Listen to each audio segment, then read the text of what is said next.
Bonjour à tous, bienvenue à cette conférence en ligne intitulée La loi Egalim, une opportunité pour fournir la restauration collective en bio. Gwendal Dupont qui se présentera un petit peu plus tard d'Agrobio Périgord et moi-même Véronique Bayon d'Interbio Nouvelle-Aquitaine sommes très heureux d'ouvrir le mois de la bio aujourd'hui avec 4 autres journées qui se déroulent sur toute la région. Donc cette édition 2022 est un événement régional qui a lieu chaque année en novembre. Son objectif, présenter l'agriculture biologique aux agriculteurs et aux professionnels de l'agriculture sous tous ses angles, techniques, économiques et humains. Alors, cette 11e édition présente plus de 70 événements dans toute la Nouvelle-Aquitaine. Elle est organisée conjointement par Bio Nouvelle-Aquitaine et son réseau dans les départements, les chambres d'agriculture et Interbio Nouvelle-Aquitaine. Tout ceci avec le soutien de l'Europe et de la région, Nouvelle-Aquitaine évidemment. Pour en venir à notre thématique de la journée, ce webinaire a pour objectif de vous faire découvrir le débouché de la restauration collective et les possibilités d'une diversification de vos produits ou de vos futures productions vers ce type d'acheteurs. Alors nous sommes ensemble jusqu'à 15 heures. Donc en 1h30, nous vous proposons avec Gwendal de brosser un panorama général le plus complet possible, en tout cas pour que vous ayez un maximum d'informations sur le sujet, avec un temps de présentation au début et un témoignage concret d'un acteur de Dordogne, Manger Bio Périgord, sur la fin de la conférence. On vous propose de poser vos questions via le chat. Donc le chat, c'est la petite bulle que vous avez sur votre écran, sur lequel vous pouvez écrire vos questions. On y répondra en fin de webinaire, donc pas de souci si on ne les oubliera pas. C'est ce que je voulais vous dire. On pourra revenir sur des questions, sur des points de questions présentés en début de conférence sans souci. Quelques mots pour terminer cette introduction, pour vous présenter les intervenants de ce temps en ligne. Donc, je vais démarrer avec les premiers points de notre programme. Je suis Véronique Bayon, je coordonne l'antenne de Limoges d'Interbio Nouvelle-Aquitaine et j'interviens entre autres auprès des collectivités de l'Aix-Limousin pour les accompagner dans l'introduction de produits bio locaux. Gwendal, je te laisse te présenter en 2 mots. Bonjour, moi je suis Gwendal Dupont, je suis chargé de mission restauration collective bio et locale dans le groupement d'agriculteurs biologiques de Dordogne, Agrobio Périgord. Merci. Et puis, alors je ne sais pas si Sophia Copin nous a rejoint pour Manger Bio Périgord. Si ce n'est pas le cas, ça ne va pas tarder. Oui, on va se débrouiller. Voilà. Je suis là. Ah, parfait, bonjour. Est-ce que vous voulez vous présenter en 2 mots? Oui, Sophia Copin, donc je suis coordinatrice de la plateforme Manger Bio Périgord, basée à Périgueux. Très bien. Donc, on vous donnera la parole en fin de conférence pour être sur un témoignage concret du quotidien du côté des producteurs et des fournisseurs de la restauration collective. Oui, merci beaucoup. Donc, je vous propose on vous propose le programme suivant. Cette présentation a été donc travaillée conjointement avec Gwendal. 3 premiers points au début que je vais vous dérouler pendant un petit quart d'heure autour des actions mises en place en région Nouvelle-Aquitaine permettant l'introduction, en tout cas facilitant l'introduction de produits bio auprès des collectivités.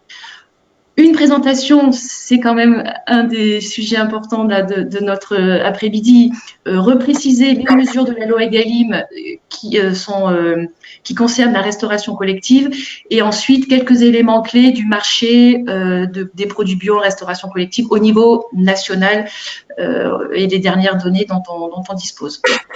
Et ensuite, donc Gwendal présentera un sujet assez copieux autour des attentes et des contraintes de ces acheteurs des collectivités, qui nous semble vraiment important que vous ayez en tête avant de vous lancer dans des projets d'approvisionnement de ces acheteurs. Et on terminera, donc, comme je l'ai dit, par le témoignage de Manger Bio Périgord et vos questions-réponses enfin. Alors, entrons dans le vif du sujet sur les actions liées à l'introduction de produits bio en restauration collective.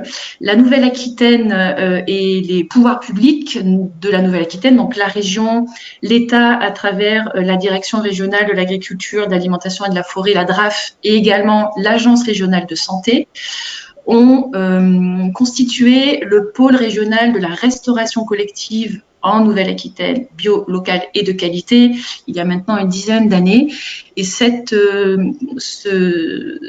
pôle coordonne un plan d'action régional en faveur du développement des produits bio en restauration collective, notamment, des actions plus larges existent aussi.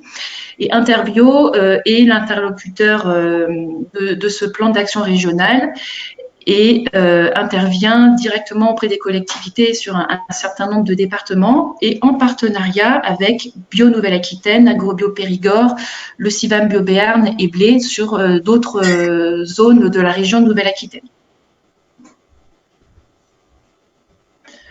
Alors, hop, j'arrive. Pardon.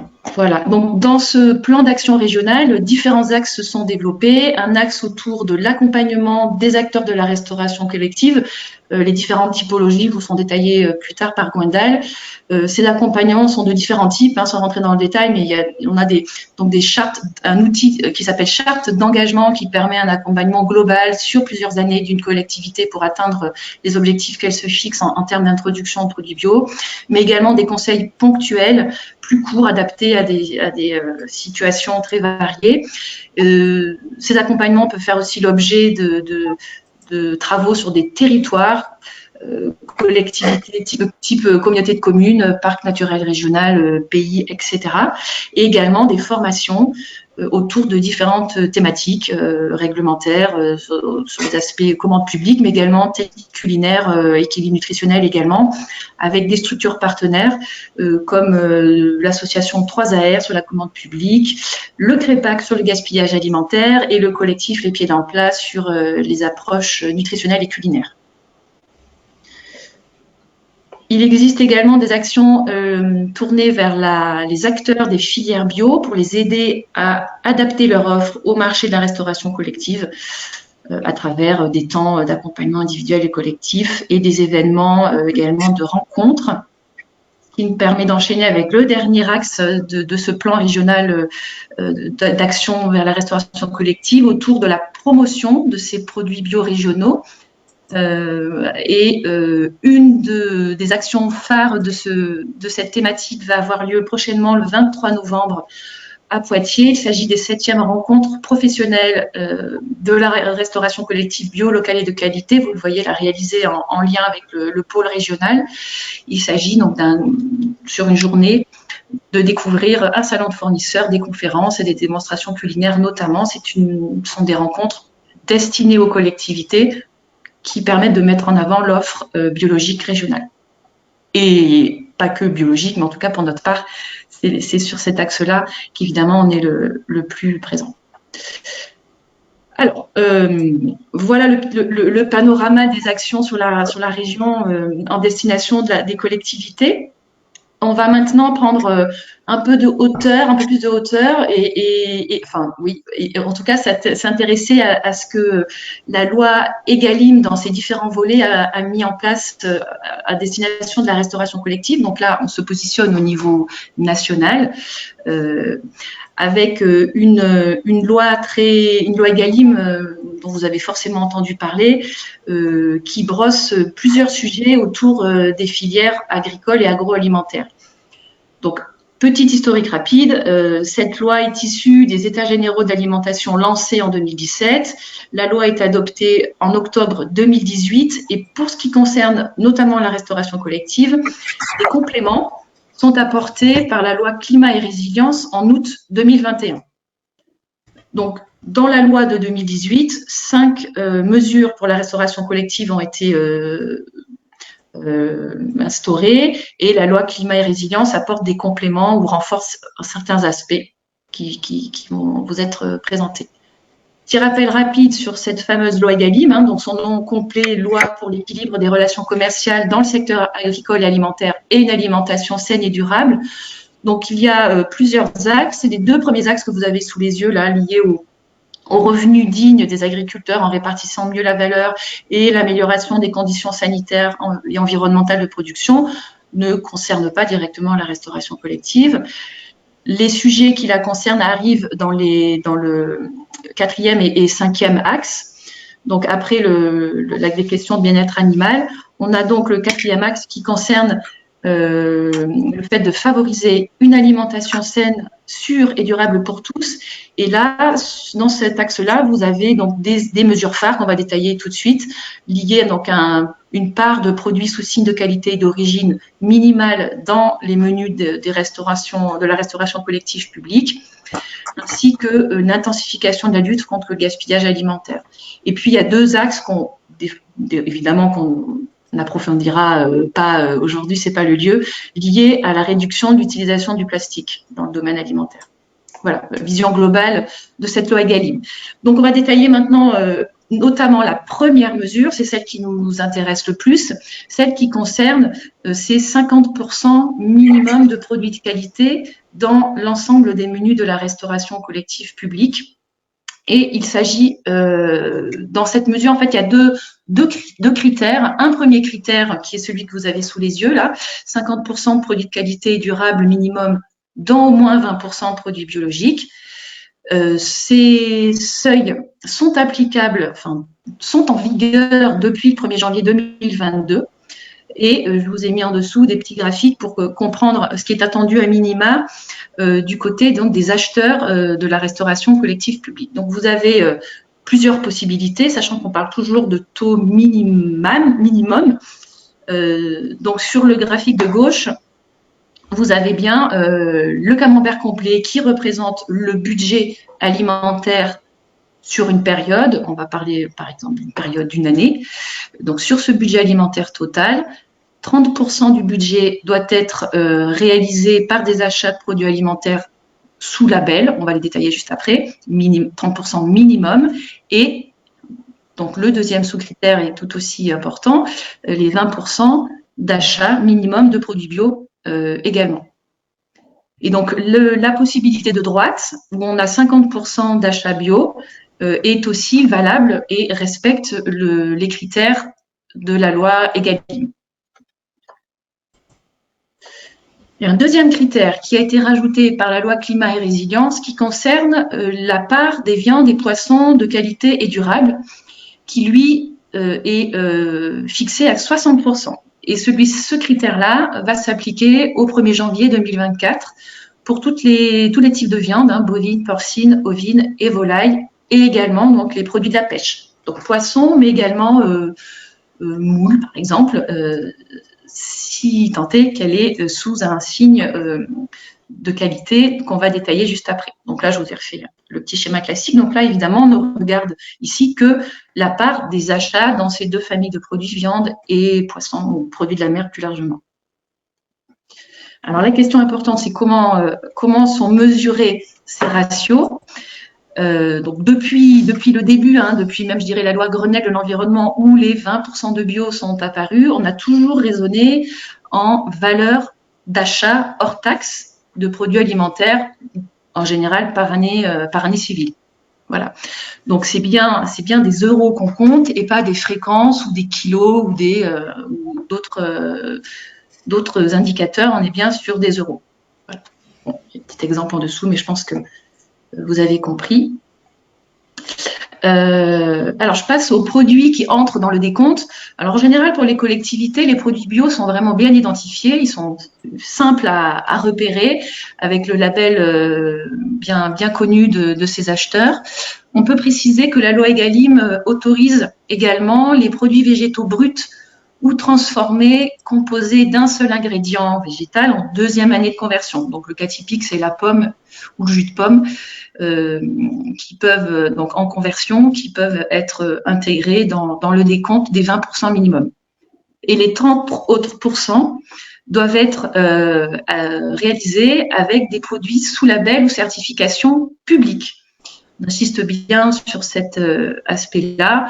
Bon, même si notre sujet, c'est d'introduire un maximum de bio aujourd'hui. Donc, vous les avez là, les labels rouges, les STG, les IGP, l'écolabel pêche durable, les AOC, AOP, un label spécifique aux régions et départements français d'outre-mer, et HVE, la certification environnementale haute valeur environnementale à partir du niveau 2, uniquement jusqu'en 2029. À partir de cette date, les exploitations HVE niveau 3 seront intégrées dans le décompte Egalim.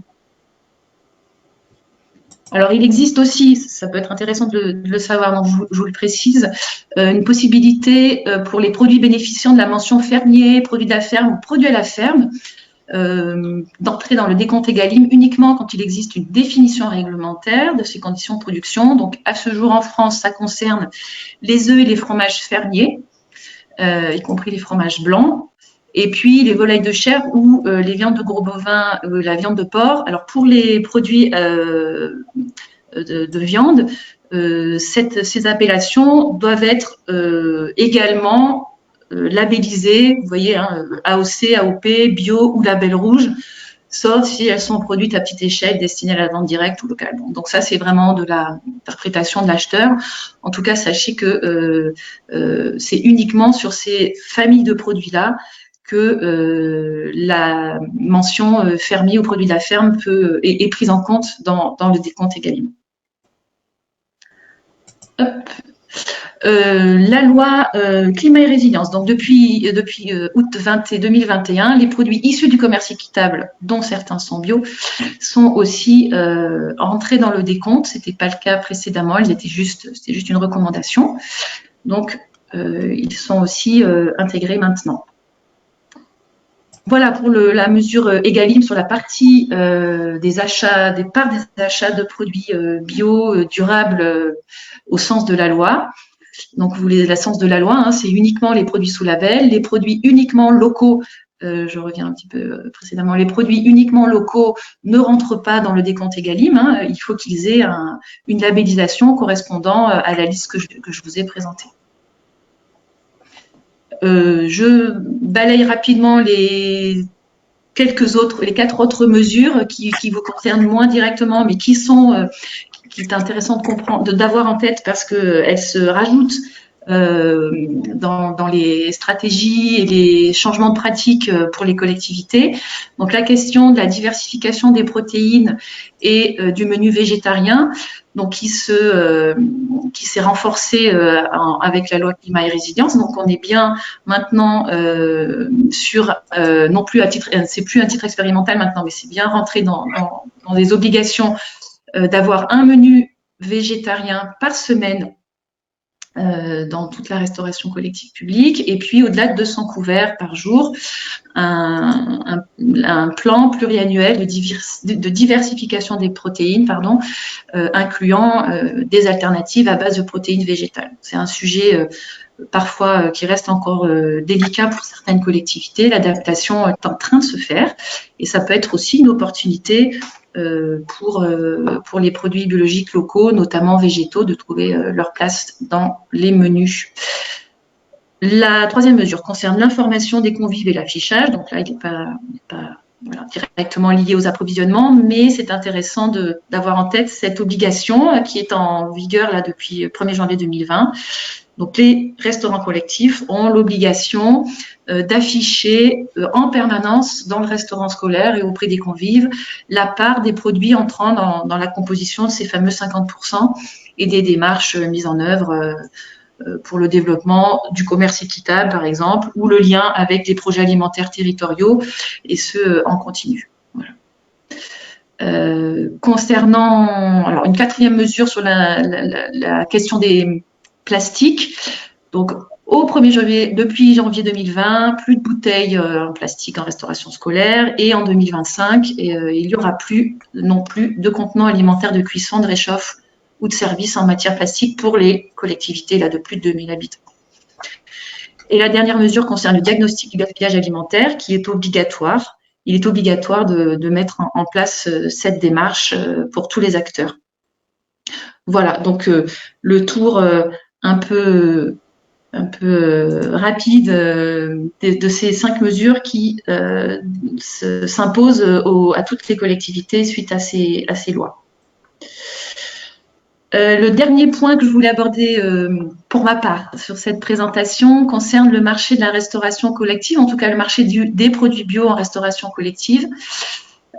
Donc, les données présentées ici sont issues de l'agence bio, en partenariat parfois avec France Agrimaire ou avec l'ANDI pour le graphique qui est juste ici, et issues également d'un certain nombre d'enquêtes et de baromètres consommateurs. Donc le premier point concerne l'intérêt des Français. Donc plus de 3/4 même des Français souhaitent des produits bio ou plus de produits bio en restauration scolaire sur leur lieu de travail, donc dans la restauration d'entreprise, mais également dans le secteur médico-social, à l'hôpital ou en maison de retraite. Donc c'est une demande bien présente. En réponse, en 2019, lors du dernier baromètre de l'agence bio réalisé sur ce sujet, 65% des établissements de restauration collective déclaraient proposer des produits bio à leurs convives. Donc, je vous ai mis ce graphique en dessous qui présente l'évolution des ventes de produits bio en restauration collective depuis 2012. Donc, vous voyez que à ce moment-là, la progression est là, mais est modeste d'année en année. À partir de 2018 et 2019, on observe une évolution un peu plus importante. On peut imaginer que l'arrivée de la loi Egalim a eu un impact. 2020, c'est l'année de la crise Covid avec de nombreuses semaines de fermeture des restaurants scolaires et collectifs, donc évidemment une chute importante. 2021, une bonne reprise qui se rapproche du niveau de 2019. Donc on n'a pas encore les données 2022, bien sûr, l'année n'étant pas terminée. On espère que le montant, les ventes vont se maintenir et continuer à progresser. Ça serait la logique. Alors, vous allez voir, je vous ai mis ensuite ici la ventilation par famille de produits des achats alimentaires en valeur des répondants donc, du baromètre de la restauration collective de 2019. Donc, tout type de restauration collective, tout secteur confondu. Donc, ce qui est intéressant de voir, c'est qu'en achat, on est bien là en achat, un quart des achats concernent des fruits et légumes sous toutes leurs formes. Donc là, attention, c'est des fruits et légumes bruts, mais on a également là-dedans des fruits et légumes surgelés et ils sont massivement utilisés en restauration collective. Je vais dire malheureusement ou pas, en tout cas ils le sont. Et il reste, cela dit, ces familles de produits sont le premier poste de dépense. Suivi des viandes pour 21%, des autres produits d'épicerie, farine, huile, etc., produits transformés éventuellement, et également les produits laitiers juste au même niveau, et les ovoproduits pour 17%. Et alors je précise qu'ici, les résultats que je vous présente sont issus d'un baromètre, donc d'un échantillonnage, évidemment, de collectivités enquêtées par l'agence bio et France Agrimaire à l'occasion de la première année d'application de la loi Egalim. Et ce qu'on constate, c'est qu'à ce moment-là, le taux des achats reste très loin des objectifs Egalim, que ce soit pour le bio ou pour les autres labels. Donc l'année au global, pour l'année 2019, les produits bio représentaient en moyenne 4,5% du montant des achats des collectivités de l'échantillon et 4% pour les autres labels identifiés, les autres labels étant les labels qui comptent pour Egalim, donc les labels rouges, AOP, AOC, IGP, etc., mais également des labels privés comme Bleu Blanc Cœur ou MSC pour le poisson, qui représentent une part importante des produits labellisés hors bio et qui, je le précise, ne rentrent pas dans Egalim, même si certaines collectivités ou même certains commerciaux le présentent différemment. Enfin, en tout cas, ne rentrent pas dans Egalim de manière automatique, nécessite une décision sous la responsabilité de l'acheteur pour faire valoir une forme d'équivalence, mais pour l'instant, ça reste encore peu utilisé. Donc, ces premiers résultats de 2019 montre qu'il existe des marges de manœuvre, des marges de progrès très importantes pour tendre vers les objectifs de la loi. Vous avez dans le tableau en dessous une distinction par secteur. Hein, ce montant, ce chiffre global de 4,5% est très hétérogène en fonction des types de secteurs de la restauration collective. Vous voyez sur la ligne du bas hein, le taux des produits bio pour les réponses dites quantitatives, le baromètre ayant réalisé deux types de recueil de données, des données dites déclaratives, donc c'est la première ligne qu'il faut sans doute prendre avec un peu plus de pincettes que la deuxième, où on est sur une analyse de réponse quantitative, c'est-à-dire basée sur les achats réels, sur facture. Donc sur ce type de réponse, vous voyez que 8% du secteur de l'enseignement, 8% des achats de produits réalisés par le secteur de l'enseignement, le secteur scolaire, sont en bio, pour quasiment rien dans le secteur médico-social et un petit 3% pour le secteur du travail, qu'il soit public ou privé. Donc là aussi, un gros retard sur les secteurs, les deux derniers secteurs que j'ai cités. Et on termine avec cette donnée-là, ce graphique-là, qui précise les types de produits principalement achetés en bio pour les collectivités qui le font, bien sûr. Et là, on constate une forme de surreprésentation hein, des produits laitiers et des ovoproduits avec plus d'un tiers des achats bio réalisés dans cette famille. La deuxième famille arrivant quand même assez loin derrière, 18%, avec les fameux fruits et légumes qu'on retrouve ici. Et 16% des pains et pâtisseries qui sont aussi beaucoup plus représentés que dans le graphique précédent où je vous montrais la ventilation globale des achats. J'en ai terminé. Je vais maintenant passer la parole à Gwendal pour prendre la suite.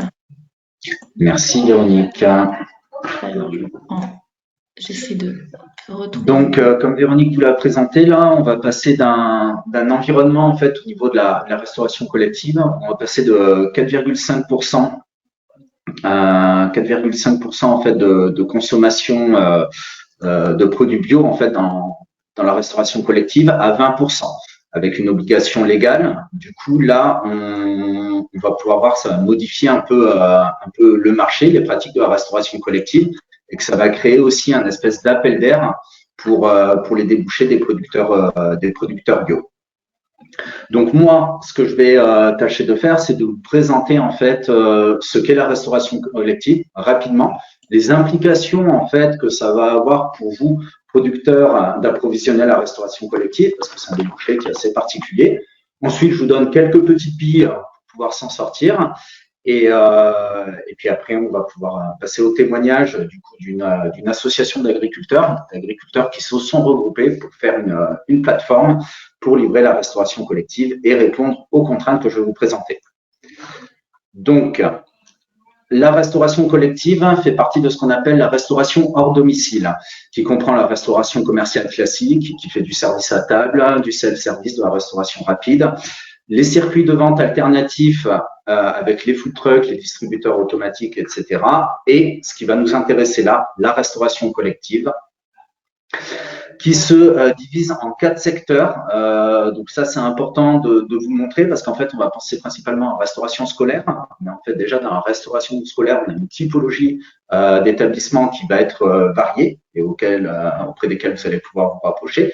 Mais il y a aussi d'autres restaurations collectives, la restauration collective au travail, que ce soit dans l'administration ou auprès des entreprises.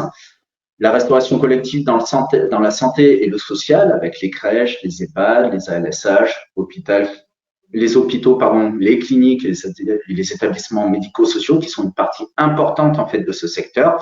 Et les autres restaurations collectives, on peut notamment identifier la prison et l'armée.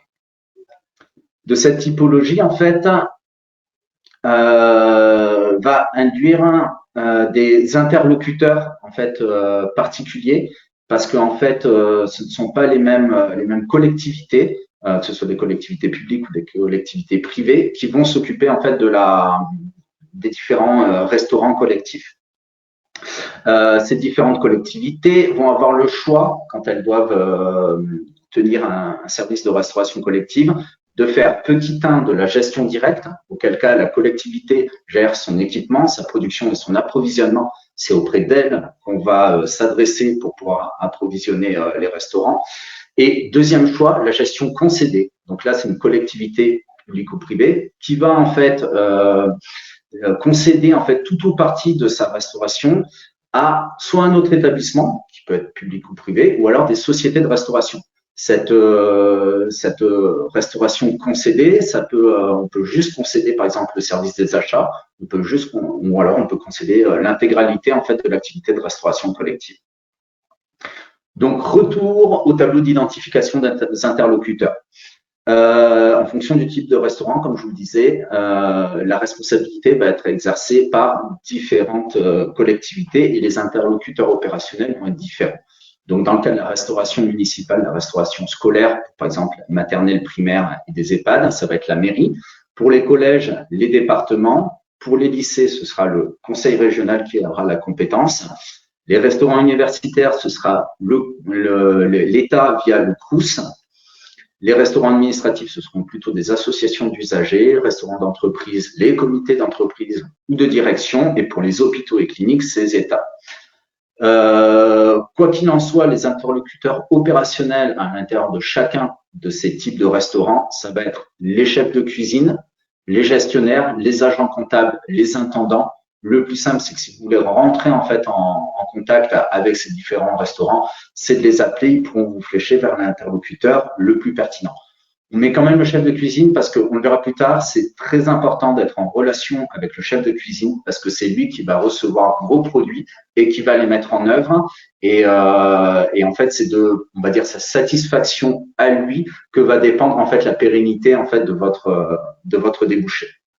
Dans le cas de la gestion concédée, on l'a vu tout à l'heure, pour tous les types de restaurants, il va falloir s'adresser aux sociétés de restauration collective, aux associations ou aux autres établissements de restauration collective publique, à qui sont concédées en fait les activités de restauration collective, et il faudra s'adresser aux différents acheteurs au sein de ces différentes structures. On va faire un peu de typologie en fait de la restauration collective. On l'a vu, gestion en direct, gestion concédée. Autre typologie, le choix en fait de soit avoir une cuisine centrale qui va permettre de regrouper en fait la production au sein d'une seule cuisine qui va livrer en fait différents restaurants satellites. Donc on va pouvoir réfléchir par exemple sur une agglomération, une seule cuisine centrale pour une grosse ville qui va livrer l'ensemble des restaurants, ça peut être des restaurants primaires, des EHPAD, des centres hospitaliers, etc. Donc ça, c'est un modèle qui va avoir tendance à concentrer un grand nombre de convives par jour et du coup des volumes d'achat qui sont assez importants, mais qui vont aussi poser en fait des contraintes techniques. On y reviendra tout à l'heure. Deuxième choix, c'est la cuisine sur place. Donc là, on a un établissement où les mangeurs mangent là où sont produits en fait les repas. Donc en fait, dans ce cas-là, on va apporter nos denrées alimentaires sur la cuisine qui va les transformer et les servir directement aux convives. Comme je le disais, en fait, ces deux types de fonctionnement vont induire des volumes. Sur une cuisine centrale, on va partir de plusieurs centaines de convives par jour à plusieurs milliers. Je pense par exemple, j'étais en Haute-Garonne avant, à la cuisine centrale de Toulouse qui fait du 30 000 repas jour, et qui va donc avoir des volumes d'achat, mais aussi des contraintes très particulières. Et sur le cas des cuisines sur place, on va aller de plusieurs dizaines de convives, dans le cas par exemple d'une cantine d'école primaire ou de maternelle en milieu rural, où parfois on peut avoir littéralement 10 élèves à alimenter, à plusieurs centaines d'élèves. Là, les contraintes vont être différentes. Quand on est sur plusieurs dizaines, il va falloir faire attention on va dire, à la logistique, parce qu'en fait, des fois, faire des kilomètres pour livrer 5 kilos de tomates, c'est pas pertinent. Et donc, ça peut être plus intéressant quand on est sur plusieurs centaines. Mais des solutions existent, on y viendra. Les établissements de restauration collective, là je vais tâcher de vous présenter les différentes contraintes en fait qui s'opposent à elles et qui induisent en fait le type de relation, en fait le type d'attente en fait qu'elles vont avoir à votre égard les fournisseurs. Donc en premier lieu les contraintes sanitaires. Donc la restauration collective est responsable civilement et pénalement des repas qui sont servis. Donc ça c'est notamment en cas d'infection alimentaire. En tant qu'établissement produisant et servant des repas publics, les restaurants sont tenus au respect de la réglementation sanitaire, ce qui est, on aura le temps de le voir, quelque chose qui est prévalent dans la restauration collective. Il y a des cuisiniers qui disent qu'ils passent plus de temps à faire le ménage qu'à faire de la cuisine. C'est une boutade, mais c'est vraiment pour vous montrer que les recommandations sanitaires, la réglementation sanitaire est au cœur des pratiques. Ensuite, les établissements sont tenus d'avoir un plan de maîtrise sanitaire, PMS, qui est un ensemble de mesures préventives et d'autocontrôle ayant pour but de maintenir l'hygiène alimentaire au sein des établissements. Ces plans de maîtrise sanitaire, ça va aller de la réception des produits, et c'est là où ça va vous toucher vous, jusqu'à toute la transformation, le conditionnement, le service, etc. Ils doivent également appliquer les principes HACCP, que vous connaissez sans doute parce que maintenant on les pratique à peu près partout, que l'on peut traduire comme un système d'analyse des dangers et évaluation des points critiques. Et à l'interface, c'est un travail à l'interface duquel vous allez être confronté, vu que vous allez les approvisionner. Les restaurants collectifs doivent aussi composer avec des contraintes nutritionnelles.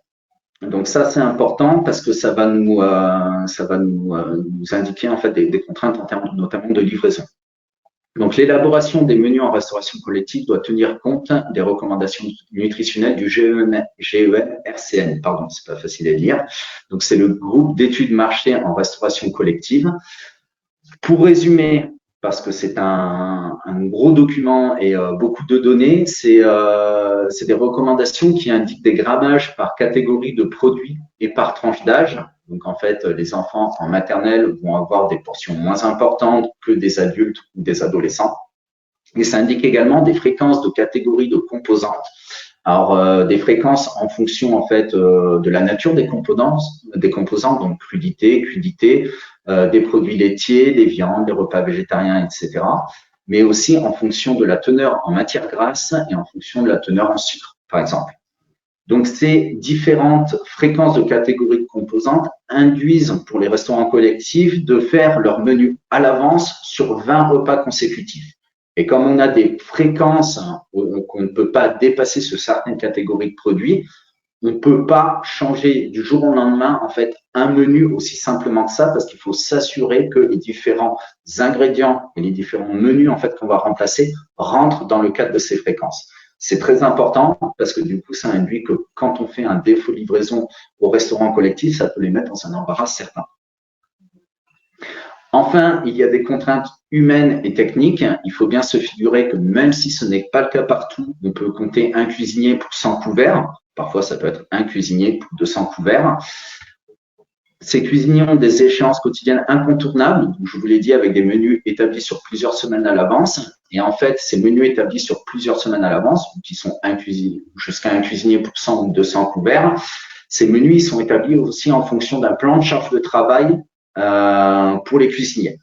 Donc, en fait, ils vont avoir tendance à faire attention, à avoir des préparations qui vont être très chronophages, qui vont être posées à côté de préparations qui vont être plus rapides à faire, pouvoir assurer en fait leur service en temps et en heure. Donc, c'est aussi des espaces, des méthodes et des outils fléchés par l'industrie, par et pour l'industrie agro-industrielle depuis des années. Il faut bien voir qu'en fait, la restauration collective a accompagné depuis 60 ans en fait le développement de l'agro-industrie avec des plats transformés, des plats tout prêts qu'il suffit de plaquer. Et donc ça va avoir la tendance de réduire en fait la masse salariale, donc en fait le nombre de cuisiniers par couvert. Et ça va être quelque chose qui va conditionner aussi les qualités techniques en fait qui vont être attendues des produits qu'on va leur fournir. Donc un mode de production qui fait appel à des outils qui nécessitent donc une standardisation des produits en termes de calibrage, d'agréage. Je vous ai mis en bas de cette diapositive deux machines, juste pour vous montrer. Celle qu'on a en bas à gauche, c'est ce qu'on appelle une parmentière, une éplucheuse à légumes. Donc, c'est un espèce de gros tambour, comme une machine à laver, avec des bords abrasifs dans lequel on va mettre, par exemple, des carottes, des pommes de terre, des betteraves. Le tambour va tourner, il y a un disque qui va tourner, qui va frotter en fait les différents légumes contre ces parois abrasives et qui vont les retirer en fait la peau des légumes. Ça induit qu'en fait, il faut qu'on ait des légumes en fait d'un calibre homogène, parce que si on met des petits et des gros, en fait, les petits vont être usés avant que les gros soient passés.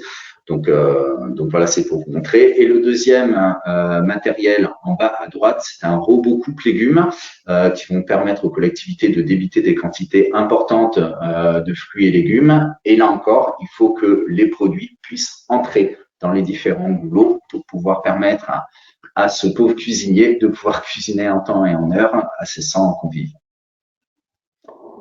Après, en matière de restauration collective, on l'a vu dans le cadre de la loi Egalim, on parle de volume d'achat en prix hors taxe. Ces volumes d'achat concernent ce qu'on appelle le coût matière. Donc, en fait, le coût d'un repas en restauration collective, il comprend les investissements en matériel, les frais de fonctionnement de la structure, les ressources humaines et les denrées. La loi Egalim s'intéresse au coût denrées alimentaires. La restauration collective, elle veille à contenir son coût matière, déjà parce qu'elle a été habituée en fait à notre système alimentaire qui a permis de tirer les prix vers le bas pendant des années. Et ensuite, parce que en fait, les prix en restauration collective, les prix de vente en fait aux usagers, se doivent d'être relativement bas, surtout quand on est sur une restauration collective à caractère social ou scolaire, où on veille à ce que tout le monde puisse avoir un égal accès en fait au repas. Le coût matière en restauration collective, il varie entre 1 et 3 euros par repas, avec une moyenne à peu près à 2 euros par repas. Donc nous, dans le cadre de l'introduction de produits bio et locaux, j'aime autant vous dire que quand on est sur 1 euro par repas, il faut être habile, malin, et on ne peut pas forcément tendre vers du 100% bio et local. Quand on est sur 3 euros par repas, on a beaucoup plus de marge pour pouvoir assurer à la fois un service de qualité et en même temps une rémunération des producteurs qui soit équitable. Donc voilà. Petit aspect aussi très important sur lequel on va malheureusement passer très très vite quand on pourrait y passer des heures, c'est la commande publique. Donc pour la restauration collective publique, il s'applique le code de la commande publique, qui est un code juridique français qui regroupe les dispositions régissant les contrats de la commande publique. L'idée en fait, c'est que sur un montant d'achat inférieur à 40 000 euros à l'année, les collectivités peuvent passer des marchés en gré à gré. Donc, ça va permettre de faire une mise en concurrence rapide, mais de pouvoir sélectionner en fait les différents fournisseurs de manière assez allégée. Au-delà de 40 000 euros par an, ce qui n'est pas énorme, ce qui peut. Donc, j'avais compté à 4 repas jour, on est à 135 repas. 135 repas jour, en fait, pour par exemple un collège à 2 euros de coût matière. Donc, pour un montant supérieur à 40 000 euros, il faut passer par des marchés à procédure adaptée, qu'on appelle MAPA, qui, eux, en fait, induisent un exercice administratif qui est assez précis, assez exigeant. Les trois principes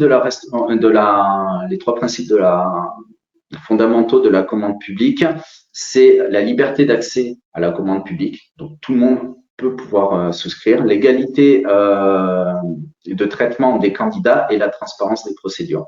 De ces trois principes découlent une publicité adaptée aux besoins et aux montants du marché, le rejet de toute forme de favoritisme, et c'est là notamment où en fait on ne peut pas induire le critère de local dans les marchés publics, parce qu'en fait il faut que le producteur de Nouvelle-Aquitaine soit placé sur un pied d'égalité avec le producteur de Provence-Alpes-Côte d'Azur, par exemple, et des critères de sélection non discriminatoires et liés à l'objet du marché.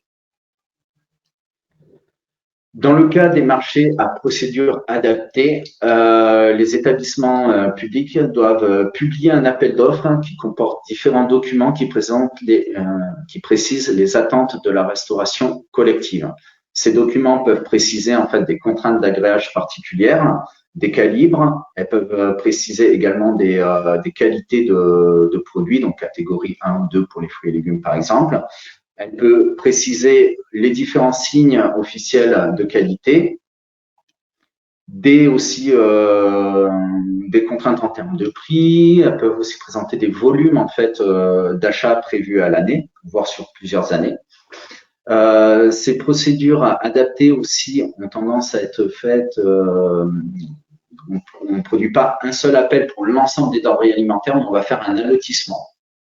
Donc, par exemple, vous pouvez avoir des cas de marché public avec un lot de légumes frais bio, des lots de légumes qui vont être de manière indéterminée bio ou non bio ou sous autre signe de qualité. Et cet allotissement, il est important parce que, par exemple, si on fait un allotissement viande où on va mettre de la viande de bœuf, de la viande ovine, et de la volaille, ça va être compliqué pour un producteur de se positionner sur ce lot parce qu'en général, les éleveurs en fait ne se contentent en fait d'un seul type d'élevage. Ensuite, ces marchés en fait précisent des critères de sélection des candidats.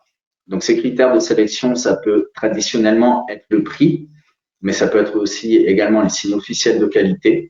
On peut introduire aussi certaines variables qui vont encourager en fait une production plus locale, telles que les critères de fraîcheur, par exemple, dire qu'on veut qu'une salade soit cueillie 3 jours avant livraison.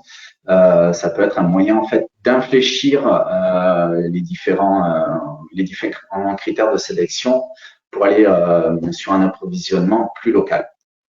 Et comme je vous l'ai dit tout à l'heure, le critère local n'est pas un critère qui est légal. Donc, les collectivités locales publiques, ne peuvent pas vous sélectionner sur le simple critère de la distance géographique. L'intérêt de ces marchés à procédure adaptée, c'est qu'en fait, on peut avoir une contractualisation sur une ou plusieurs années, ce qui nous permet en fait de voir venir et d'avoir des débouchés qui sont assez stables. Mais c'est aussi des débouchés qu'on peut perdre à la fin de la contractualisation, il faut être vigilant. C'est aussi la possibilité d'avoir une garantie sur les prix et sur les volumes aussi commandés. Les limites possibles, en revanche, comme je vous l'ai dit tout à l'heure, en fonction de l'allotissement, ça peut être difficile de répondre à un lot tout seul. Donc ça, c'est à notre charge, à nous, les structures qui vont accompagner la restauration collective, de pouvoir les accompagner quand ils font leurs appels d'offres, pour pouvoir identifier les producteurs qu'il y a de disponibles sur leur territoire pour pouvoir faire des allotissements et des critères d'attribution qui leur soient favorables. Autre limite possible, c'est les pénalités qui sont encore présentes dans beaucoup d'appels d'offres, notamment sur les retards de livraison, sur les défauts de livraison. Et ensuite, une des limites principales à mon sens, c'est que la réponse aux appels d'offres peut être impressionnante quand on n'est pas au fait en fait de cette procédure, et elle est très exigeante aussi administrativement. Mais là encore, pour ça, vous avez des interlocuteurs sur vos territoires qui peuvent vous accompagner. Donc voilà, une trop rapide présentation de la restauration collective et de leurs contraintes et de leur mode de fonctionnement. Maintenant, je vais m'attacher à vous montrer quelles sont les implications en fait pour vous les producteurs quand on veut fournir la restauration collective. Alors, premièrement, quel statut sanitaire pour rendre à la restauration collective? On l'a vu tout à l'heure, quand je vous ai présenté les typologies en fait de restauration collective. Il y a la cuisine directe et la cuisine sur site, et il y a également les cuisines centrales. Dans le cas des cuisines centrales, notamment pour les denrées d'origine animale, il va falloir obligatoirement l'agrément européen pour les fournisseurs. Je vous ai mis à la droite, on ne va pas le détailler, mais vous l'aurez en pièce jointe à la fin du webinaire, un petit tableau récapitulatif qu'ont produit mes collègues de Bio Nouvelle Aquitaine sur en fait ce qui est possible ou pas en fonction de votre statut sanitaire avec la restauration collective. En matière de livraison, bien évidemment, vous allez me dire, mais c'est important de le rappeler, il va falloir assurer en fait la chaîne du froid et assurer les relevés de température pour qu'en fait les restaurants collectifs puissent accepter en fait votre marchandise. Alors, cette chaîne du froid s'impose de manière différente en fonction de votre secteur d'activité.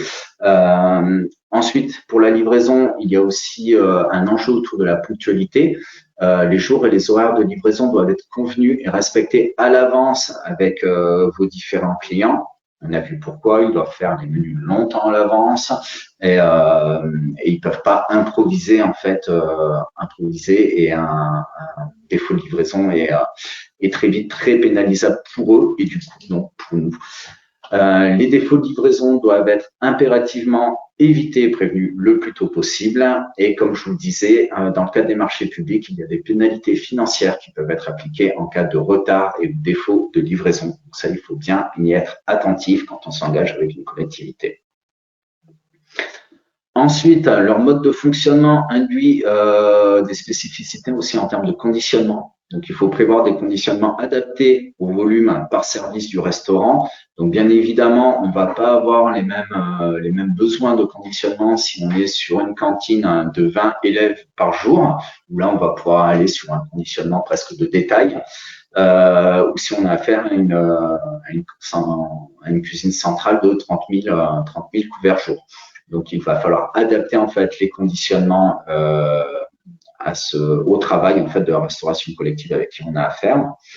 Il y a des exigences également de calibrage et d'homogénéité des colis qui sont généralement présentes. Ça, je vous l'ai présenté tout à l'heure sur les contraintes humaines et techniques. C'est important pour eux en fait, vu leurs conditions de travail, d'avoir un produit relativement standardisé et on va dire de spécificité technique égale, parce que ça va leur permettre en fait de mécaniser et d'assurer en fait la mise en œuvre de leur service.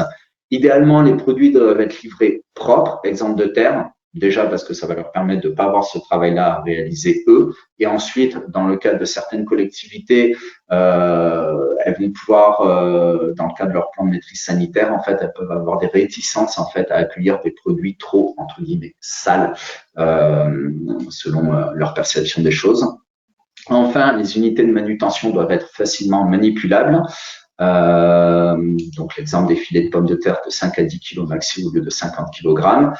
Et aussi, les unités de manutention doivent pouvoir être, on va dire, empilables. Donc, ils vont réceptionner la marchandise, ils vont les stocker, en fait, soit dans un magasin sec, soit dans des chambres froides, positives ou négatives.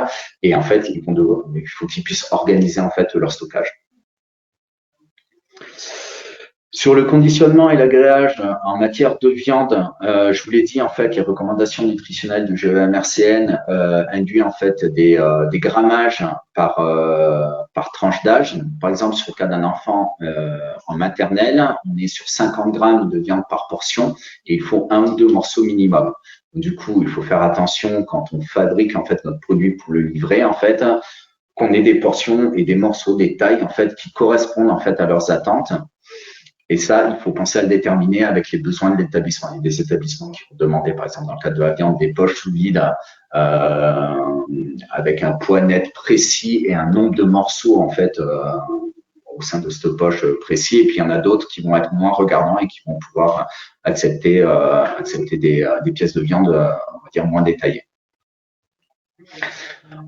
En matière de fruits et légumes, comme je vous l'ai dit, un cuisinier pour 100 convives, des traitements de produits bruts par machine et des habitudes des produits standardisés par les opérateurs classiques du secteur, Pomona, Break, etc.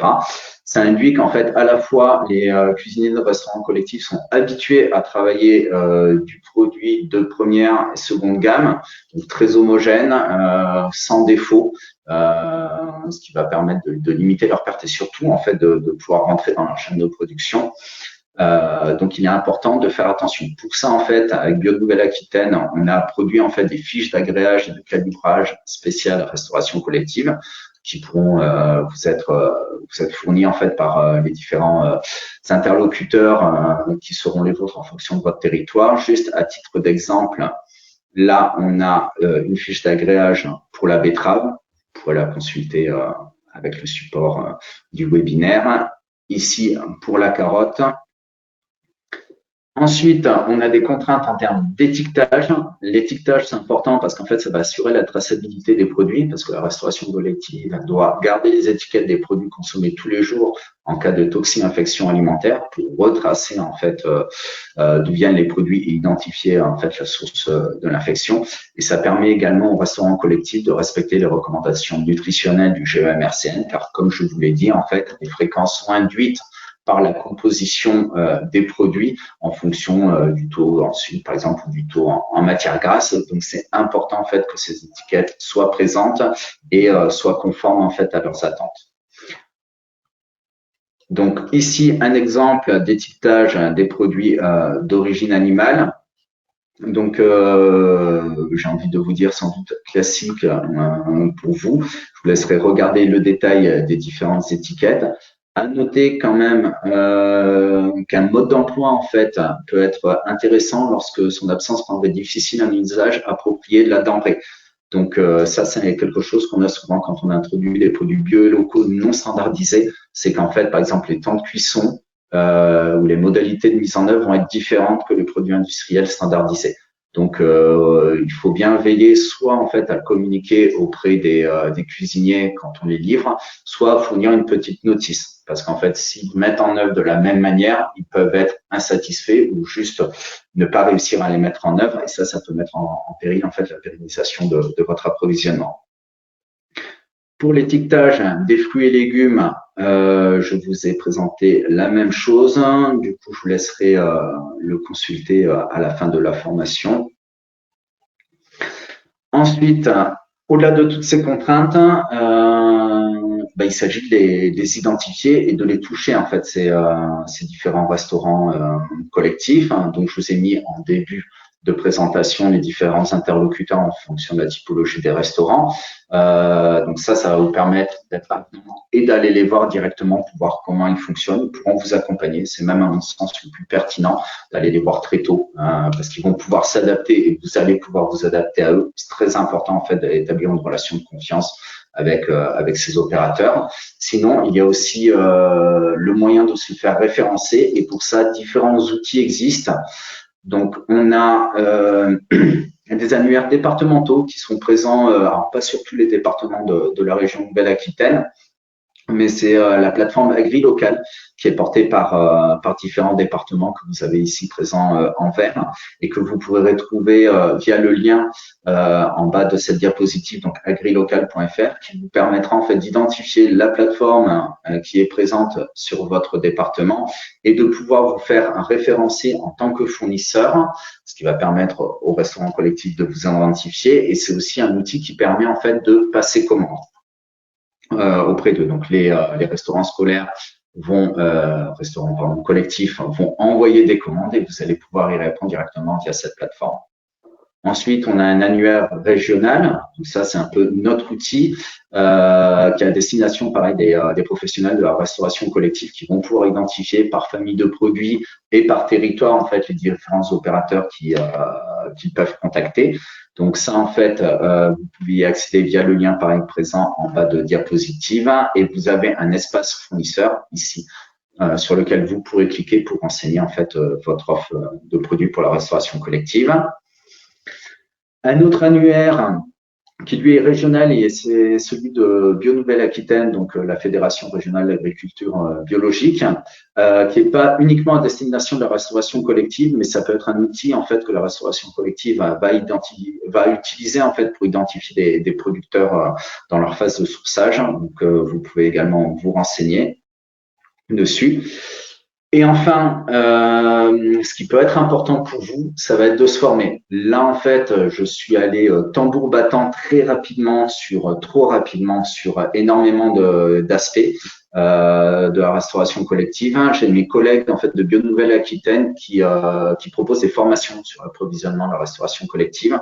Vous avez en fait 2 séances qui sont là prévues prochainement, donc une le 30 novembre à Bressuire et une le 7 décembre à Villeneuve-sur-Lot. Vous aurez les liens avec le support du webinaire pour pouvoir avoir les informations, les inscriptions. Et là, ça va vous permettre autrement qu'en 15 minutes, de pouvoir appréhender tout ce que je vous ai présenté et aussi de faire des cas pratiques pour pouvoir être en capacité de répondre à la restauration collective et notamment dans le cas des appels d'offres.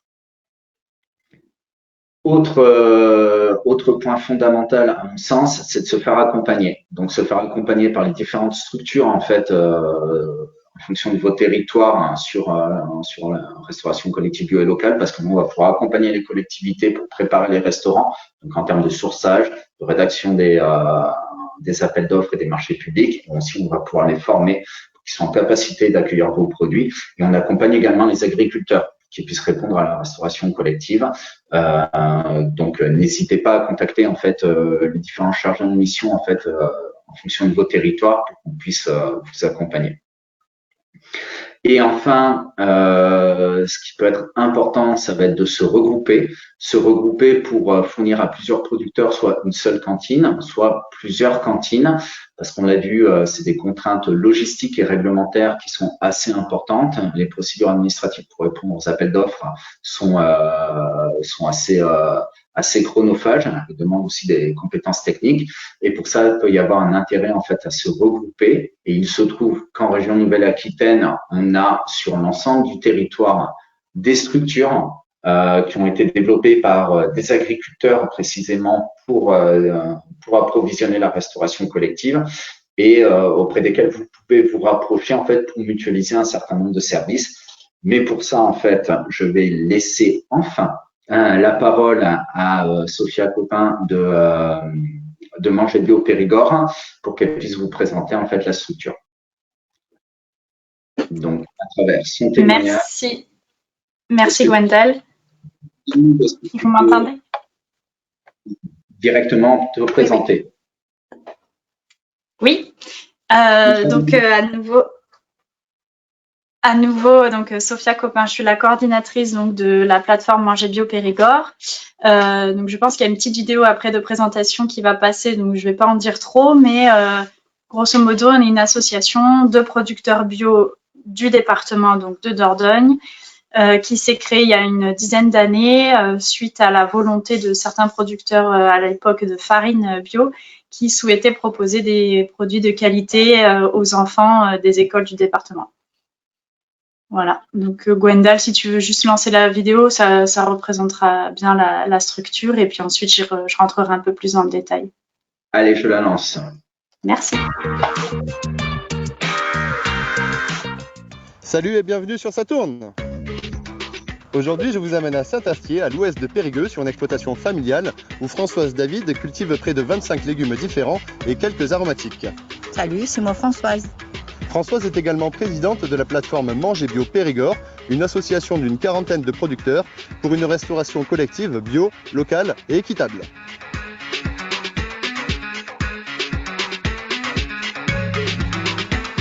Manger Bio est une association d'une quarantaine de producteurs qui livrent la restauration collective, lycée, collège, EHPAD, cuisine centrale et aussi crèche autour de Périgueux et de Bergerac, en produits laitiers, fruits et légumes principalement. Les valeurs de notre association sont le développement de l'agriculture biologique qui s'attache à une agriculture durable, à une agriculture de proximité, de saison et qui permet à la restauration collective de trouver des produits sains locaux pour apporter à nos enfants une alimentation de qualité. Alors, le but de la plateforme est de rémunérer au mieux les producteurs qui se réunissent une fois par an afin de fixer les prix, que ceux-ci ne soient pas perdants et afin que la restauration collective équilibre leur budget au plus juste prix. Bon, en octobre, on n'est pas à l'abri de quelques averses et j'ai dû mettre la veste.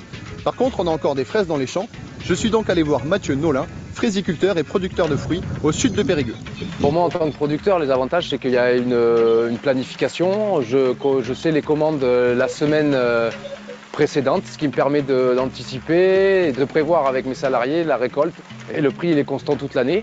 Et c'est relativement intéressant, avec ces perspectives-là, de se dire ouais, je peux produire. Je sais que derrière, j'ai les débouchés. Et le fait de cette dynamique de Manger Bio Périgord me permet de recentrer ma production sur le local de dépenser moins sur le transport, moins énergivore. Voilà, on est plus dans la dynamique locale sur la ferme avec mon épouse.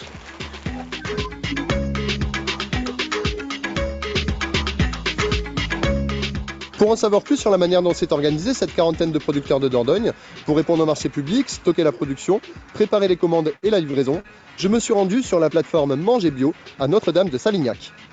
Manger Bio Périgord, on est une association de producteurs bio de Dordogne.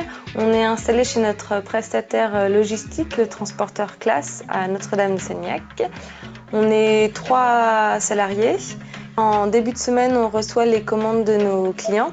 On a à peu près 50 clients par semaine. Ces commandes, on les transfère à nos producteurs qui vont ensuite nous apporter les produits sur la plateforme. Ça peut être des fruits et légumes, des produits laitiers, de la viande, de l'épicerie. Voilà, en fonction de la saison et de la demande, on peut avoir plus ou moins de producteurs qui sont apporteurs. Et donc ensuite, on les transmet à notre transporteur Classe qui s'occupe de la livraison. Et avec l'offre mutualisée, on peut répondre à plusieurs lots d'un marché public et donc avoir une réponse plus cohérente pour la collectivité qui a fait le marché. Les partenaires de la plateforme sont d'abord des producteurs, puisque c'est le conseil d'administration qui est composé majoritairement de producteurs. Ensuite, il y a le conseil départemental, et c'est pour ça que je suis là, en tant que chargé de mission, pour aider et soutenir le fonctionnement de la plateforme. On a AgroBio Périgord, qui assure le suivi des producteurs au niveau technique, la société Classe, dans laquelle on se trouve, et le Crédit Agricole Charente-Périgord, qui a suivi le projet quasiment dès son départ.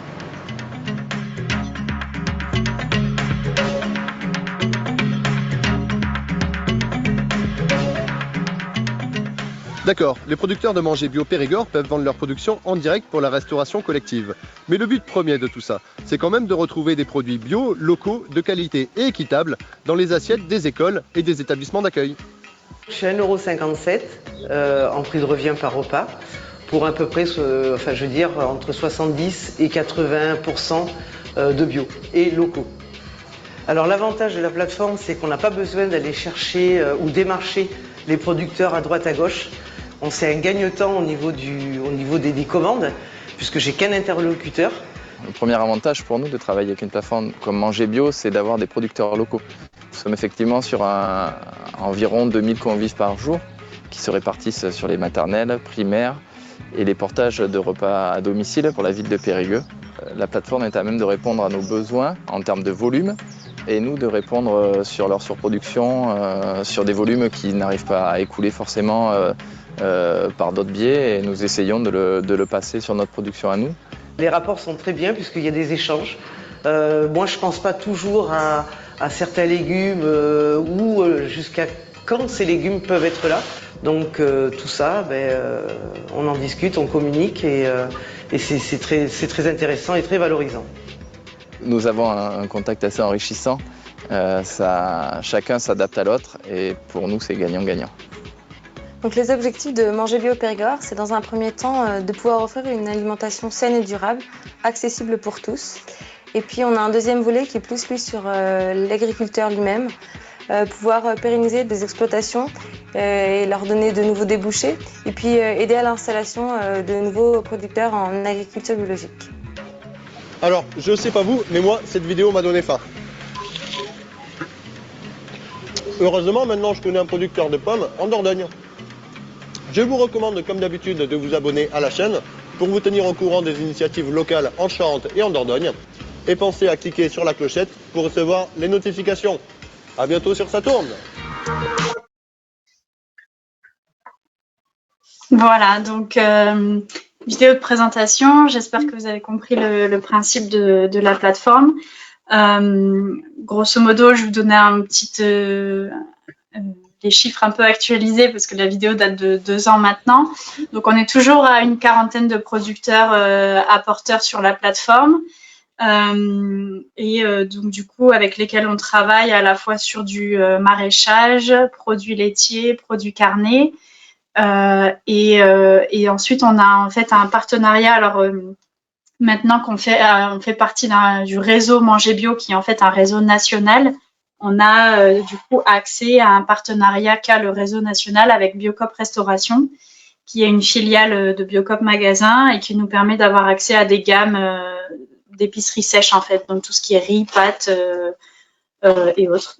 Voilà. Et donc du coup, en fait, nous en termes d'approvisionnement, donc on l'a expliqué dans la vidéo, on commence les 2-3 premiers jours de la semaine, on collecte les commandes des collectivités locales. Et ensuite, à partir du mercredi, jeudi, on commence à envoyer les commandes aux producteurs pour la semaine suivante. Et ensuite ici, donc on a 6 salariés sur la plateforme. On a 2 personnes en préparation de commande au frigo, 2 personnes à la prise de commande et au commercial. Et ensuite, on a donc David que vous avez aperçu dans la vidéo, donc qui est chargé de mission, qui travaille au département, mais qui est chargé de mission chez nous. Et donc moi, coordinatrice, qui gère un peu tous les flux de la plateforme et l'administratif. Voilà. Donc j'avais vu la question là sur le petit chat sur le côté. Donc oui, l'étiquetage est obligatoire sur les légumes. Vous avez pu voir en photo, en vidéo là un zoom sur une cagette, voilà. Et pour tout ce qui est agréage, enfin calibrage, etc. En fait, on se base sur un petit carnet là national, fiche agréage et calibrage, qui a été fait par la FRAB Nouvelle-Aquitaine, et donc du coup sur lequel on peut trouver par fiche de légumes. Je ne sais pas si on va bien voir à l'écran, mais voilà, colisage de 5 kilos pour les betteraves, et ensuite visuellement ce qu'il faut et ce qu'il ne faut pas pour chaque légume. Voilà, qu'il n'y ait pas de crevasse cicatrisée, par exemple, là pour la betterave. Sur les étiquettes aussi, il y a des mentions obligatoires à fournir, donc ça, mes collègues peuvent vous fournir les documents. Et puis ensuite, je sais, si vous avez des questions particulières, n'hésitez pas. Quelle part de la... Alors effectivement, c'est Véronique Bayon pour Interbio. Il y a une question directement pour Manger Bio Périgord sur la part de restauration collective que vous couvrez en Dordogne, et est-ce que ce chiffre est en progression? Oui, donc la part de la restauration collective, c'est-à-dire en bio du coup, ou enfin par rapport au conventionnel, ou juste peut-être plutôt parler de vos clients. Nos clients. Ouais, je pense que c'est plutôt dans ce sens-là. C'est Monsieur de Bernard Michel qui pose la question, qui peut prendre la parole, hein, s'il veut la poser plus directement, si j'ai mal compris, ou compléter dans le chat. D'accord. Donc oui, la part de nos clients augmente. Ensuite, on travaille beaucoup avec de la restauration collective, mais aussi on essaye aussi de diversifier nos clients vers des EHPAD ou centres médico-sociaux, parce que du coup on est sujet à la saisonnalité, avec les vacances scolaires sur les établissements publics. Donc on essaye de varier un peu nos clients. En termes de part de marché, je ne saurais pas vous dire, mais notre taux de pénétration est quand même plus conséquent en fait que d'autres plateformes Manger Bio nationales. Alors je compare avec les plateformes similaires sur les autres départements, parce que déjà nous on n'intervient que sur un seul département, et il y a beaucoup de plateformes Manger Bio en France qui interviennent sur plusieurs départements, et donc du coup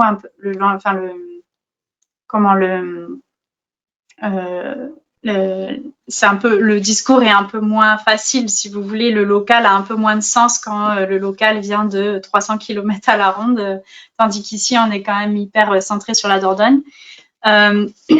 Et donc du coup la part de clients en restauration collective, je pense que c'est 40% de notre chiffre d'affaires, si je me souviens bien. Je vois que David s'est connecté, donc si il a plus les chiffres en tête que moi, s'il veut me rectifier. Et du coup, la deuxième question, parler de la Charente. Est-ce que Manger Bio existe dans le département du 16? Je te laisse répondre. Mais la carte est assez évocatrice, celle qui apparaît là à l'écran. Oui, voilà. Donc c'est Manger Bio ensemble qui sont sur la Charente. Donc ils ont 4 départements. Donc en vert clair. Manger Bio Sud-Ouest, qui est un gros secteur, et ils ont même plus de départements, parce que là ça se limite à la Nouvelle-Aquitaine, mais ils débordent aussi sur l'Occitanie. Manger Bio Périgord, donc sur le 24, et ensuite Manger Bio Restauration qui sont sur la Creuse, la Corrèze et la Haute-Vienne. C'est ça. Ok. Donc, pas plus d'informations sur le nombre de collectivités avec lesquelles vous travaillez? Est-ce que tu as ce chiffre?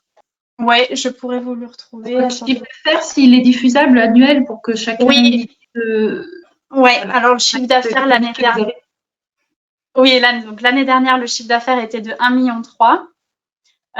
Cette année, on espère faire 1,7 million. Les projections en sont là actuellement. Et puis, en termes, oui, donc de clients, c'est principalement des collèges, des cantines. On a du mal à être présent dans les lycées parce que les lycées sont gérés au niveau de la région Nouvelle-Aquitaine. Et donc, du coup, les interlocuteurs sont pas les mêmes. Enfin, bon, voilà, c'est un peu géré différemment. Et ensuite, un peu du coup de médico-sociaux, les hôpitaux, mais ce qui bloque au niveau hôpital, c'est les tarifs en fait. Leurs tarifs d'achat sont vraiment très bas et bio et local, c'est compliqué de s'aligner. Je vais essayer de vous retrouver les chiffres que j'avais fait par catégorie de clients, si je trouve. Hop. Voilà. Ça arrive. Alors.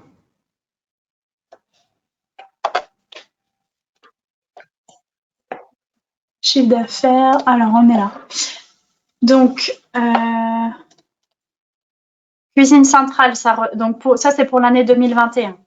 Les cuisines centrales représentaient 31% de notre chiffre d'affaires, les collèges 27%, les écoles primaires et maternelles 21%, les crèches 7%, les lycées 4% et autres 10%. Donc dans les autres, il y a les centres médico-sociaux principalement. Les MFR, on les a mises dans les cuisines centrales, je pense, parce qu'on travaille beaucoup avec les MFR, notamment celle de Périgueux, de Thiviers, un petit peu aussi. Voilà.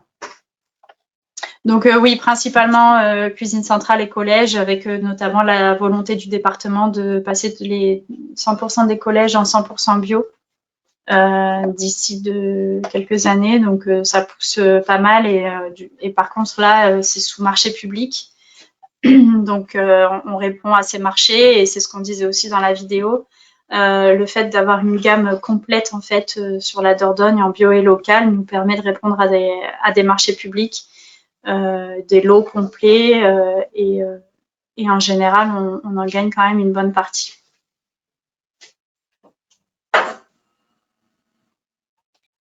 Merci. Je ne sais pas, Gwendal, si tu avais d'autres questions, peut-être savoir s'il y a d'autres questions pour Manger Bio Périgord ou sur les plateformes en général.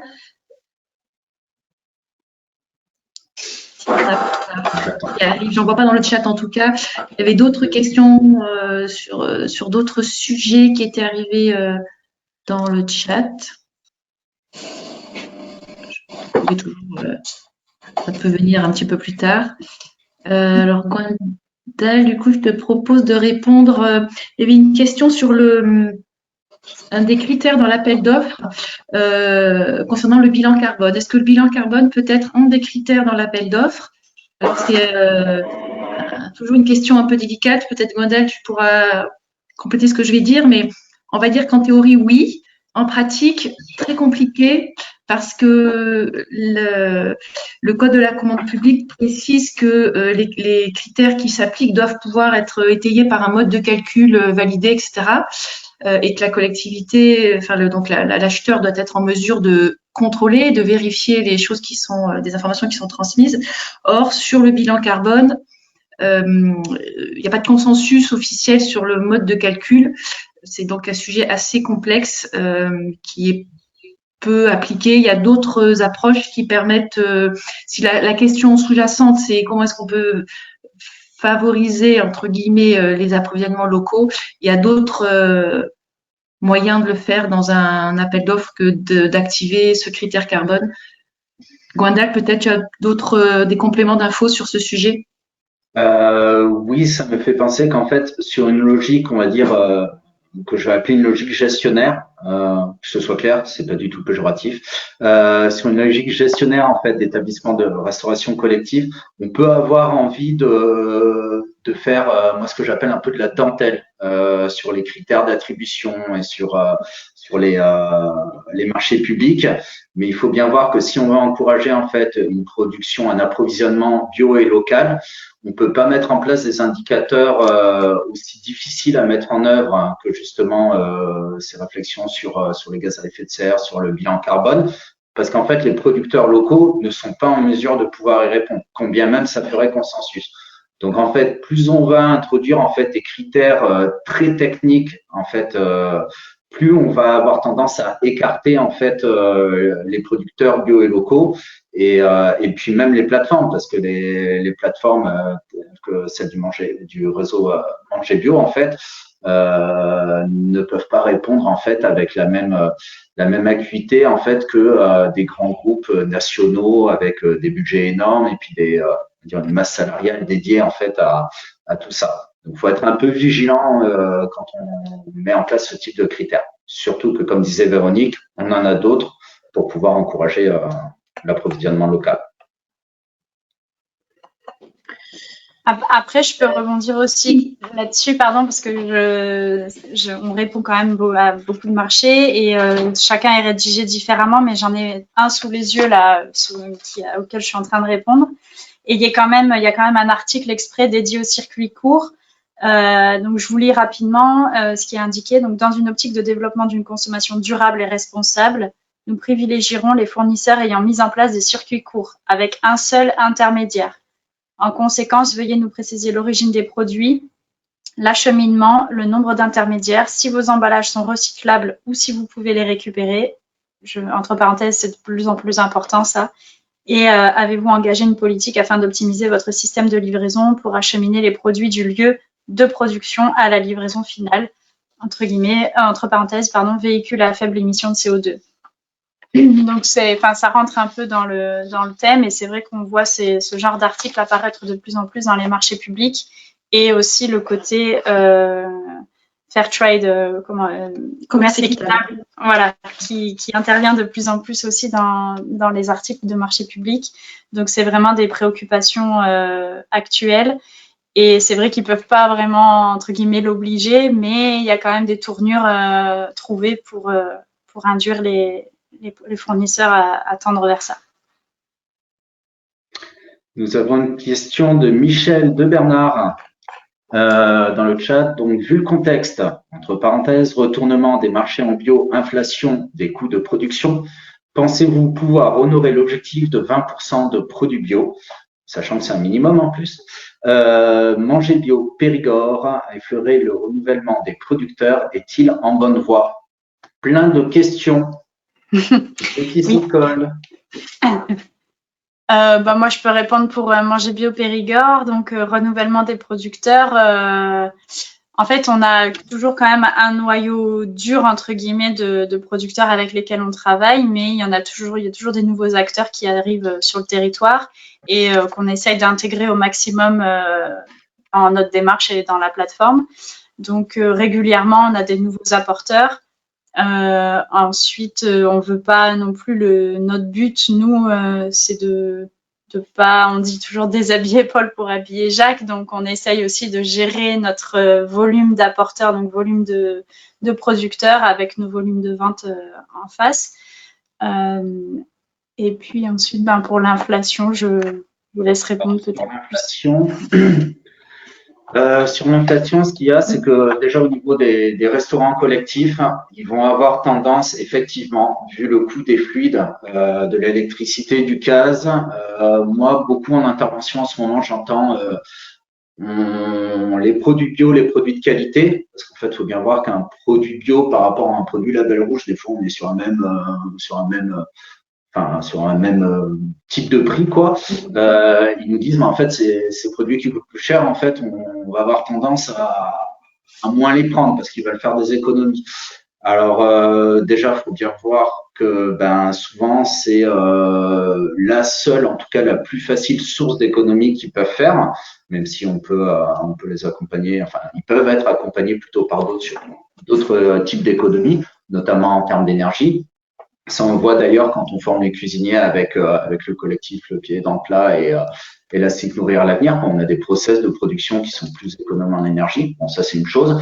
Et ensuite, au niveau de l'inflation, on observe aussi que en bio et a fortiori en local, les denrées alimentaires bio, en fait, sont moins soumises à l'inflation que les autres denrées. Donc, quelque part, on a une espèce de nivellement qui se procède relatif dans le cadre, en fait, de l'inflation.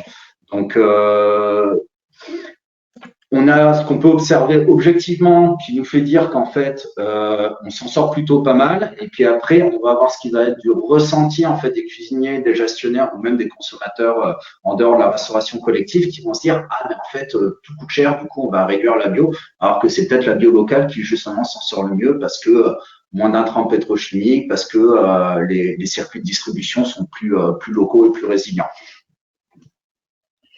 Ce que je peux dire pour compléter, c'est que l'offre en produits bio régionaux sur une échelle un peu plus large, elle existe, elle est diversifiée, elle est organisée, elle est structurée.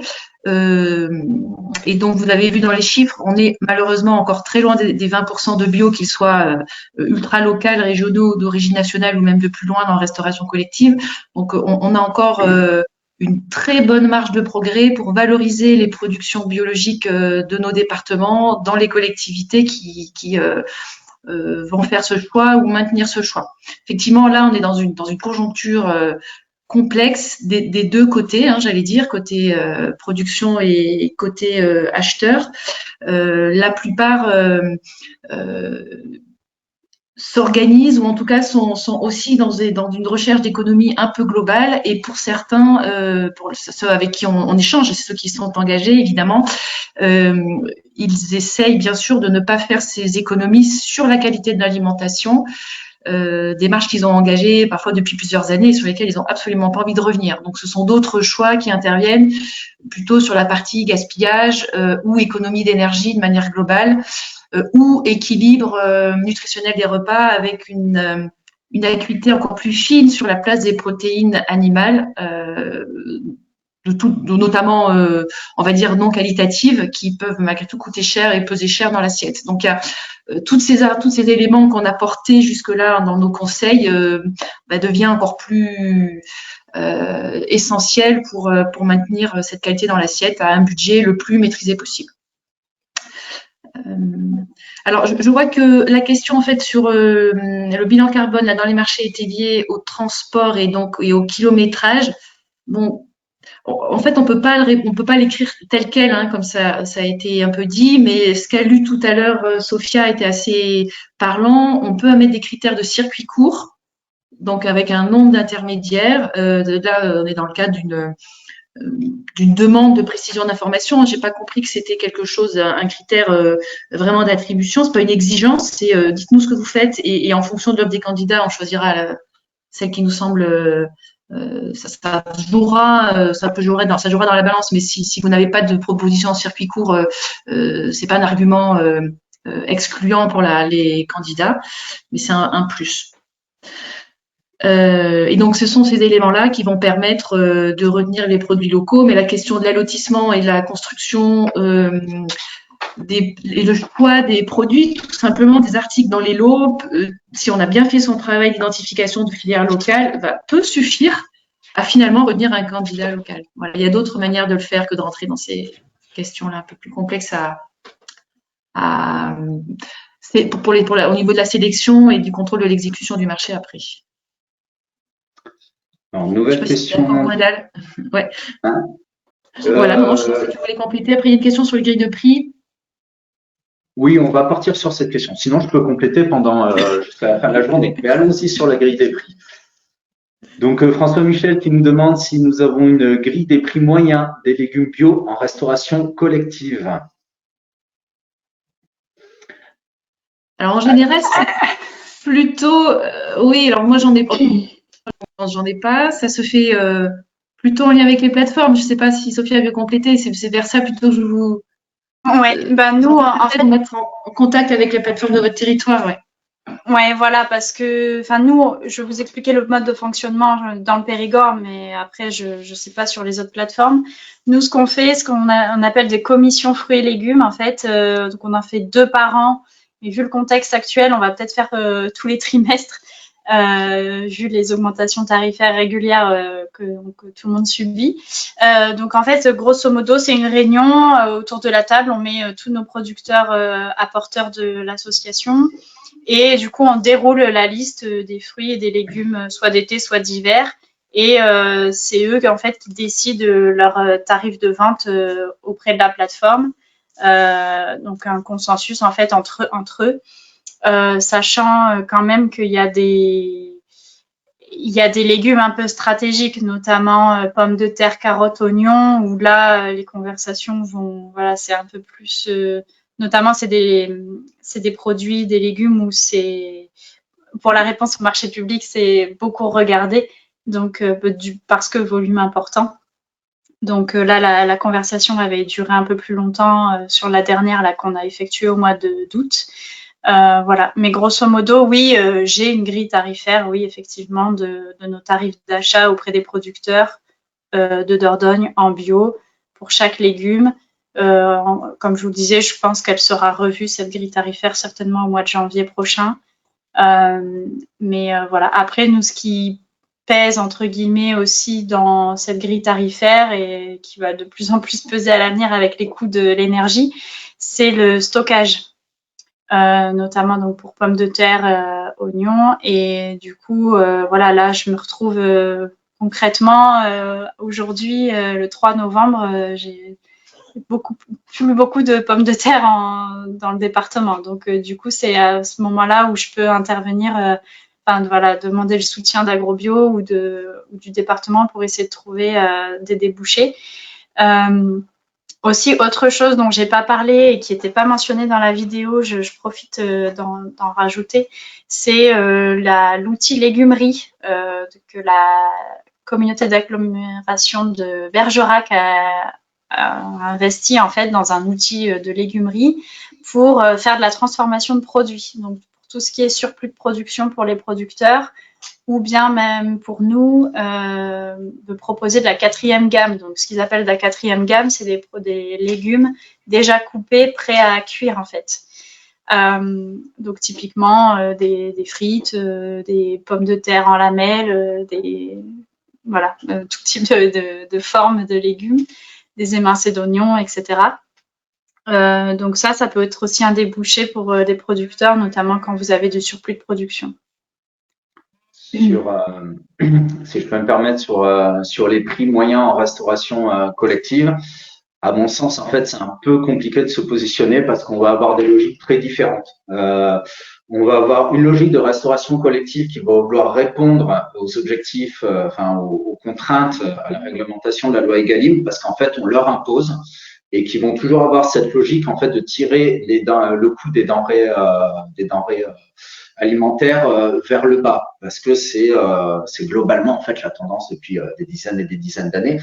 Après, on va avoir des collectivités territoriales, notamment dans le cadre de la restauration scolaire, aussi de la restauration sociale, qui vont voir en fait le coût différemment, parce qu'ils vont envisager en fait l'approvisionnement auprès de producteurs locaux presque comme un moyen de subventionner en fait l'économie locale et en fait de faire bénéficier au territoire de ce qu'on appelle en fait un peu des externalités, notamment de l'agriculture biologique. Donc ils vont se dire en permettant en fait à nos agriculteurs de vivre, on va maintenir l'emploi sur le territoire. En faisant appel à l'agriculture biologique qui a tendance à, on dit entre 20 et 30% en fait de main-d'œuvre supplémentaire par rapport à d'autres formes d'agriculture, on va pouvoir justement avoir un effet aussi sur, par exemple, de lutte contre le chômage, etc.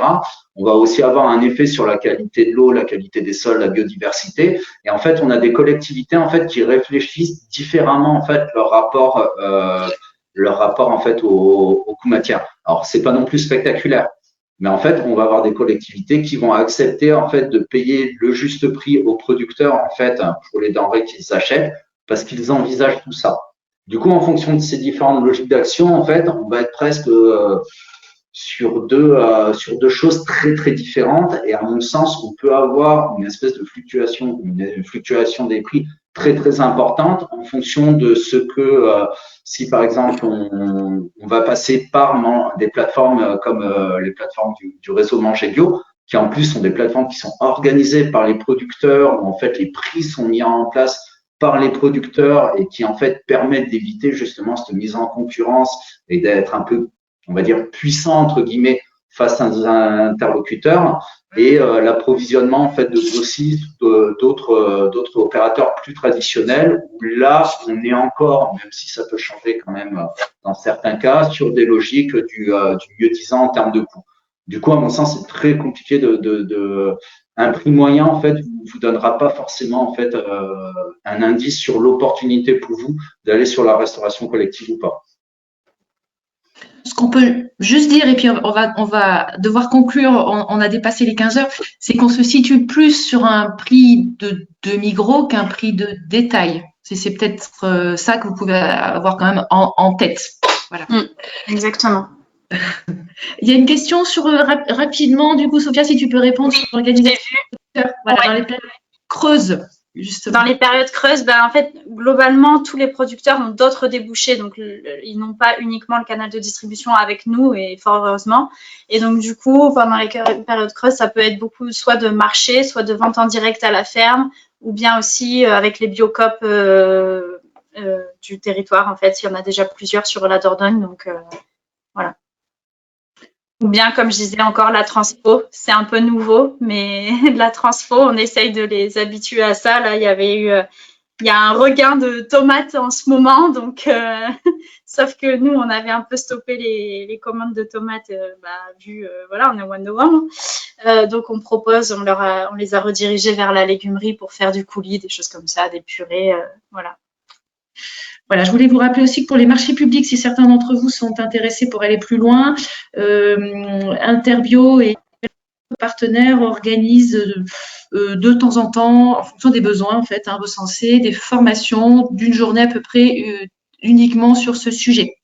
Donc, c'est pour vous donner l'idée de la tâche, sachant que vous encourage un maximum en tant que producteur vraiment à travailler avec vos plateformes qui font ce travail-là et qui ont acquis ce savoir-faire et qui répondent pour vous en fait au marché et qui ont a priori plus de chances de les remporter du fait d'une proposition plus large.